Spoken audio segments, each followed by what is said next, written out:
आदरणीय अध्यक्ष महोदय, मैं इस सम्मानित सदन में पश्चिम एशिया में चल रहे संघर्ष और इसकी वजह से भारत के सामने आई चुनौतियों पर बात रखने के लिए उपस्थित हुआ हूं। इस समय पश्चिमी एशिया की हालत चिंताजनक है।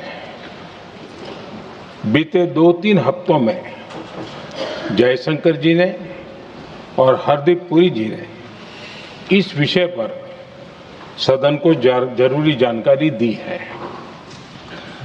अब इस संकट को 3 सप्ताह से ज्यादा हो रहा है। इसका पूरे विश्व की अर्थव्यवस्था पर, लोगों के जीवन पर बहुत ही विपरीत असर हो रहा है। इसलिए पूरी दुनिया इस संकट के जल्द से जल्द समाधान के लिए सभी पक्षों से आग्रह भी कर रही है।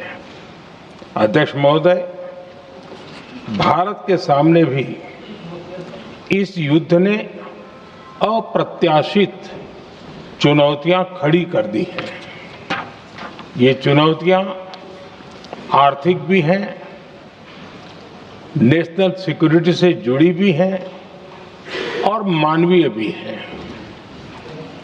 युद्धरत और युद्ध से प्रभावित देशों के साथ भारत के व्यापक व्यापारिक रिश्ते हैं। जिस क्षेत्र में युद्ध हो रहा है वो दुनिया के दूसरे देशों के साथ हमारे व्यापार का भी एक महत्वपूर्ण रास्ता है। विशेष रूप से कच्चे तेल और गैस की हमारी जरूरतों का एक बड़ा हिस्सा यही क्षेत्र पूरा करता है। हमारे लिए ये रीजन एक और कारण से भी अहम है। लगभग 1 करोड़ भारतीय खाड़ी देशों में रहते हैं और वहां काम करते हैं। वहां समंदर में जो कमर्शियल शिप चलते हैं उनमें भारतीय क्रू मेंबर्स की संख्या भी बहुत अधिक है। ऐसे अलग अलग कारणों के चलते भारत की चिंताएं स्वाभाविक रूप से अधिक है। इसलिए ये आवश्यक है कि भारत की संसद से इस संकट को लेकर एक मत और एकजुट आवाज दुनिया में जाए।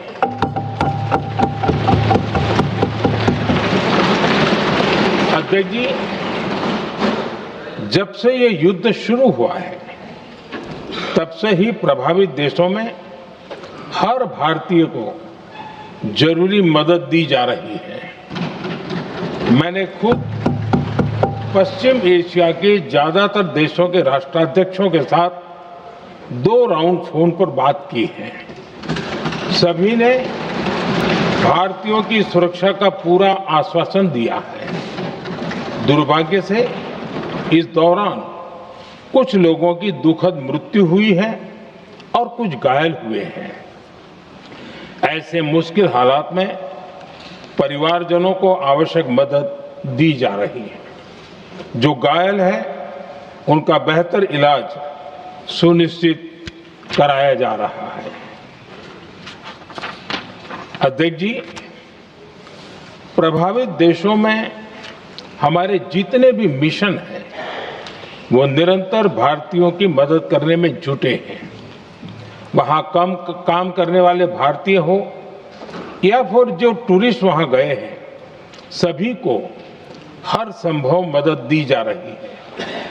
हमारे मिशन नियमित रूप से एडवाइजरी जारी कर रहे हैं। यहां भारत में और अन्य प्रभावित देशों में 24/7 कंट्रोल रूम और आपातकालीन हेल्पलाइन स्थापित की गई है।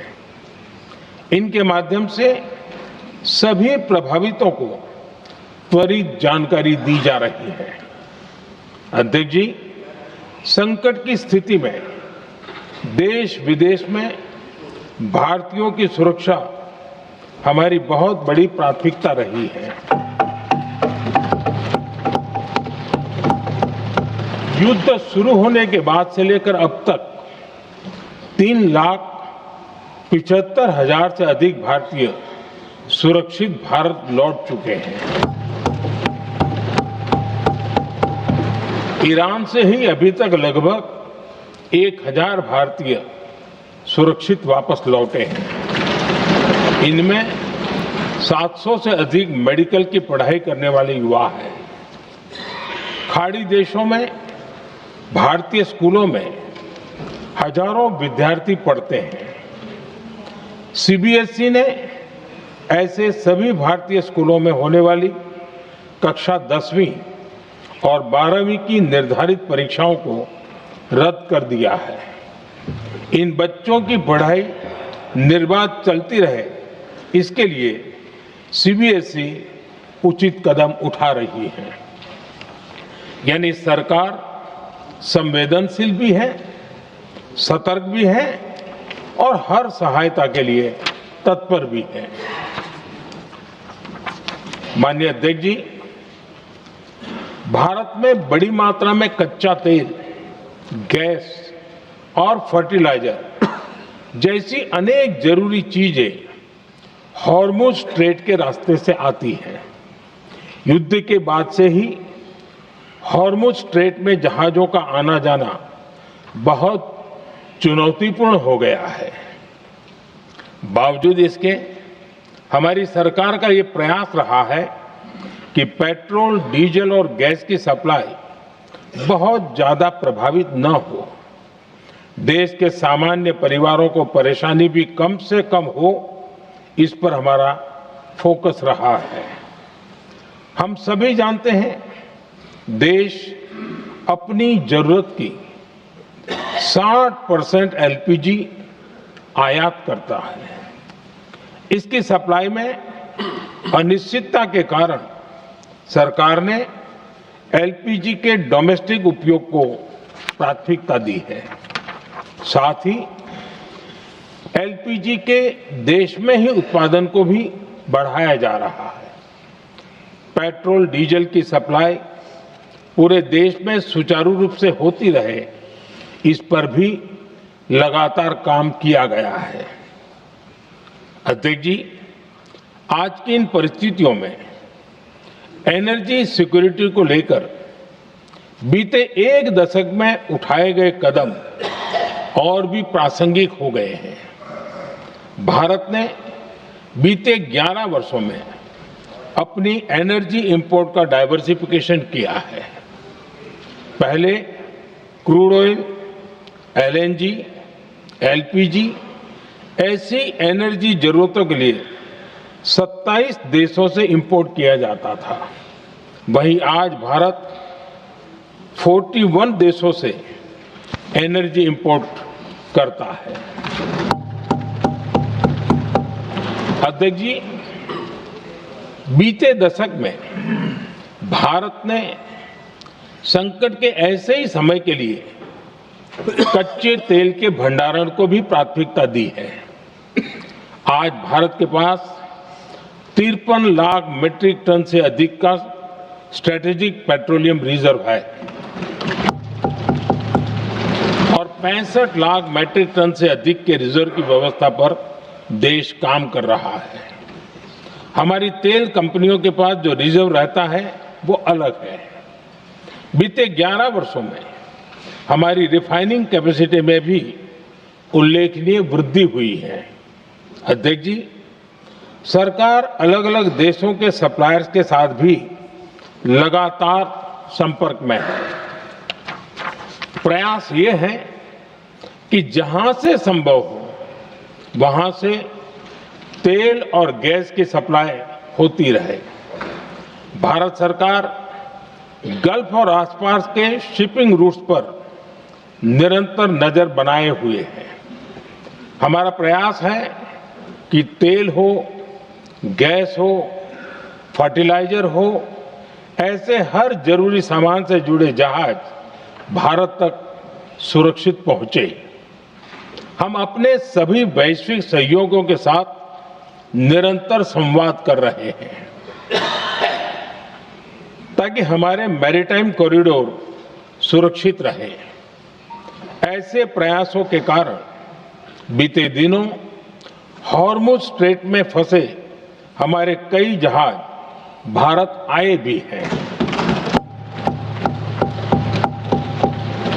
अध्यक्ष जी, संकट के इस समय में देश की एक और तैयारी भी बहुत काम आ रही है।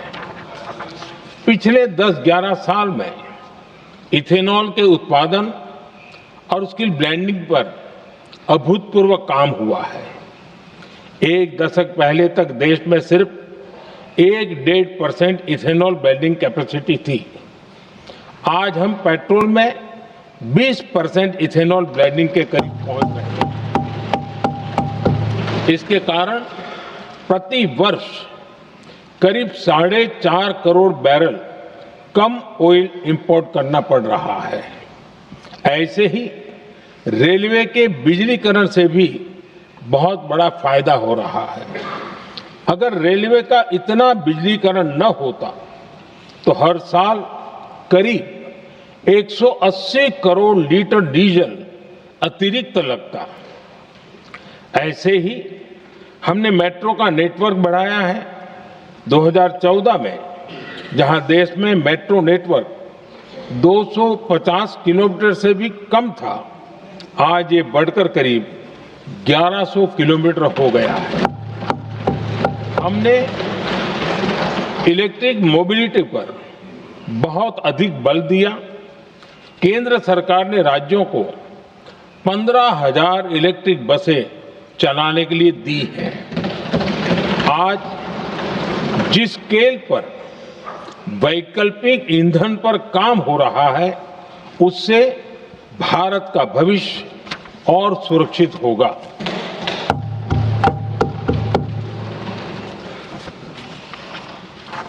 आदरणीय अध्यक्ष जी, हम जानते हैं कि एनर्जी आज इकोनॉमी की रीढ़ है और ग्लोबल एनर्जी नीड्स को पूरा करने वाला एक बड़ा सोर्स वेस्ट एशिया है। स्वाभाविक है कि दुनिया भर की अर्थव्यवस्था वर्तमान संकट से प्रभावित हो रही है और भारत पर इसका कम से कम दुष्प्रभाव हो, इसके लिए निरंतर प्रयास किए जा रहे हैं। सरकार इसके शॉर्ट टर्म, मीडियम टर्म और लॉन्ग टर्म ऐसे हर असर के लिए एक रणनीति के साथ काम कर रही है।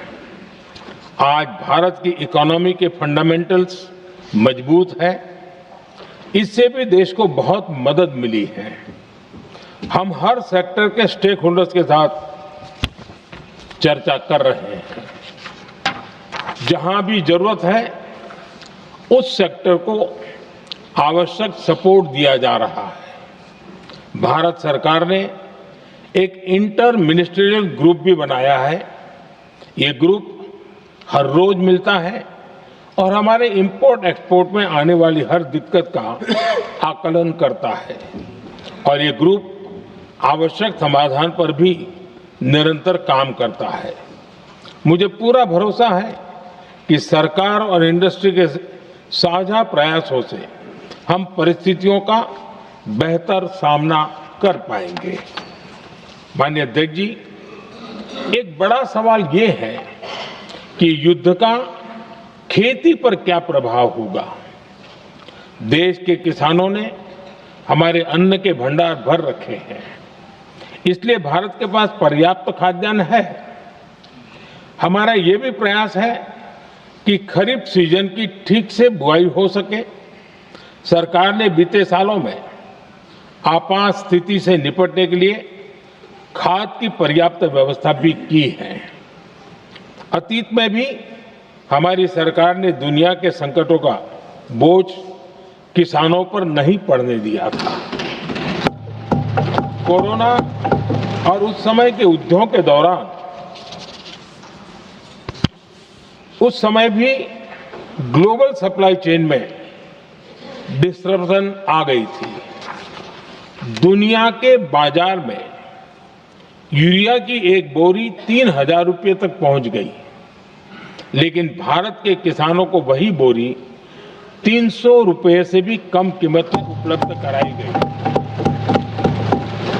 अध्यक्ष जी, देश के किसानों को इस प्रकार के संकटों से बचाने के लिए भी बीते वर्षों में अनेक कदम उठाए गए हैं। पिछले एक दशक में देश में 6 यूरिया प्लांट शुरू किए गए हैं। इससे सालाना 76 लाख मैट्रिक टन से अधिक की यूरिया प्रोडक्शन कैपेसिटी जुड़ी है। इस दौरान डीएपी और एनपीकेएस जैसी खाद का घरेलू उत्पादन भी करीब 50 लाख मैट्रिक टन बढ़ाया गया है। इतना ही नहीं, तेल और गैस की तरह खाद के आयात को भी डाइवर्सिफाई किया गया है। ऐसे ही डीएपी और एनपीके के आयात के लिए भी हमने अपने विकल्पों को विस्तार किया है। अध्यक्ष जी, सरकार ने देश के किसानों को made in India nano urea का विकल्प भी दिया है। सरकार किसानों को प्राकृतिक खेती के लिए भी प्रोत्साहित कर रही है। पीएम कुसुम योजना के तहत किसानों को 22 लाख से ज्यादा सोलर पंप दिए गए हैं। इससे भी डीजल पर उनकी निर्भरता कम हुई है। मैं सदन के माध्यम से देश के किसानों को विश्वास दिलाता हूं कि सरकार किसानों की हर संभव मदद करती रहेगी। आदरणीय अध्यक्ष जी, युद्ध का एक बहुत बड़ा चैलेंज ये भी है कि भारत में गर्मी का मौसम शुरू हो रहा है। आने वाले समय में बढ़ती गर्मी के साथ बिजली की डिमांड बढ़ती जाएगी। फिलहाल देश के सभी पावर प्लांट्स के पर्याप्त कोल स्टॉक्स उपलब्ध है। भारत ने लगातार दूसरे साल 100 करोड़ टन कोयला उत्पादन करने का रिकॉर्ड बनाया है। पावर जनरेशन से लेकर पावर सप्लाई तक के हमारे सभी सिस्टम की निरंतर मॉनिटरिंग भी की जा रही है और सरकार की तैयारियां उसको रिन्यूएबल एनर्जी से भी मदद मिली है। बीते दशक में रिन्यूएबल एनर्जी की तरफ देश ने बड़े कदम उठाए हैं। आज हमारी total install power generation capacity का आधा हिस्सा रिन्यूएबल सोर्स से आता है। हमारी कुल रिन्यूएबल क्षमता आज 250 गीगावाट के ऐतिहासिक आंकड़े को पार कर गई है। बीते 11 वर्षों में देश ने अपनी सोलर पावर कैपेसिटी करीब 3 गीगावाट से बढ़ाकर 140 गीगावाट तक पहुंचाई है। बीते वर्षों में देश में करीब 40 लाख रूफटॉप सोलर लगे हैं। इसमें पीएम सूर्यघर मुफ्त बिजली योजना से भी लोगों को काफी मदद मिली है। गोवर्धन योजना के तहत देश में आज 200 कॉम्प्रेस्ड बायोगैस प्लांट भी काम करना शुरू कर चुके हैं। ये सारे प्रयास आज देश के बहुत काम आ रहे हैं। सरकार ने भविष्य की तैयारी और बढ़ाते हुए शांति एक्ट माध्यम से देश में न्यूक्लियर एनर्जी के उत्पादन को भी प्रोत्साहित किया है। कुछ ही दिन पहले small hydro power development scheme को भी हरी झंडी दी गई है, जिससे अगले 5 वर्षों में 1500 मेगावाट नई हाइड्रो पावर कैपेसिटी जोड़ी जाएगी। आदरणीय अध्यक्ष जी, जहां तक डिप्लोमेसी की बात है, भारत की भूमिका स्पष्ट है। शुरुआत से ही हमने इस संघर्ष को लेकर अपनी गहरी चिंता व्यक्त की है। मैंने स्वयं भी पश्चिम एशिया की सभी संबंधित नेताओं से बातचीत की है। मैंने सभी से तनाव को कम करने और इस संघर्ष को खत्म करने का आग्रह किया है। भारत ने नागरिकों, एनर्जी और ट्रांसपोर्ट से जुड़े इंफ्रास्ट्रक्चर पर हमलों का विरोध किया है। कमर्शियल जहाजों पर हमला और हॉर्मुज स्ट्रेट जैसे अंतर्राष्ट्रीय जलमार्ग में रुकावट अस्वीकार्य है। भारत डिप्लोमेसी के जरिए युद्ध के इस माहौल में भी भारतीय जहाजों के सुरक्षित आवागमन के लिए निरंतर प्रयास कर रहा है। अध्यक्ष महोदय, भारत हमेशा से ही मानवता के हित में और शांति के पक्ष में अपनी आवाज उठाता रहा है। मैं फिर कहूंगा कि बातचीत और कूटनीति ही इस समस्या का समाधान है। हमारे हर प्रयास तनाव को कम करने, इस संघर्ष को समाप्त करने के लिए है। इस युद्ध में किसी के भी जीवन पर संकट मानवता के हित में नहीं है। इसलिए भारत का प्रयास सभी पक्षों को जल्द से जल्द शांतिपूर्ण समाधान के लिए प्रोत्साहित करने का है। अध्यक्ष जी, जब ऐसे संकट आते हैं तो कुछ तत्व इसका गलत फायदा उठाने की कोशिश भी करते हैं। इसलिए कानून व्यवस्था सुनिश्चित करने वाली सभी एजेंसियों को अलर्ट पर रखा गया है। कोस्टल सिक्योरिटी हो, बॉर्डर सिक्योरिटी हो, साइबर सिक्योरिटी हो, स्ट्रेटेजिक इंस्टॉलेशंस हो, सबकी सुरक्षा को और मजबूत किया जा रहा है। अध्यक्ष जी, इस युद्ध के कारण दुनिया में जो कठिन हालात बने हैं, उनका प्रभाव लंबे समय तक बने रहने की आशंका है। इसलिए हमें तैयार रहना होगा, हमें एकजुट रहना होगा।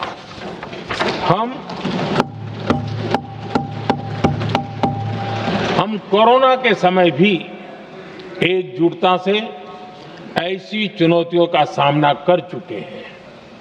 अब हमें फिर से उसी तरह तैयार रहने की आवश्यकता है।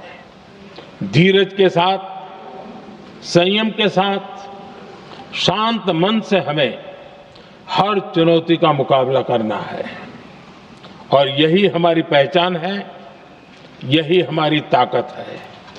और हां, हमें बहुत सावधान और सतर्क भी रहना है। हालात का फायदा उठाने वाले झूठ फैलाने का प्रयास करेंगे, ऐसे लोगों की कोशिशों को सफल नहीं होने देना है। मैं देश की सभी राज्य सरकारों से भी इस सदन के माध्यम से आग्रह करूंगा, ऐसे समय में कालाबाजारी करने वाले, जमाखोरी करने वाले एक्टिव हो जाते हैं। इसके लिए कड़ी मॉनिटरिंग जरूरी है।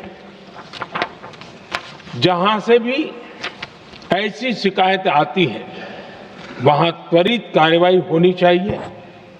देश की हर सरकार और देश का हर नागरिक जब मिलकर चलेंगे तो हम हर चुनौती को चुनौती दे सकते हैं।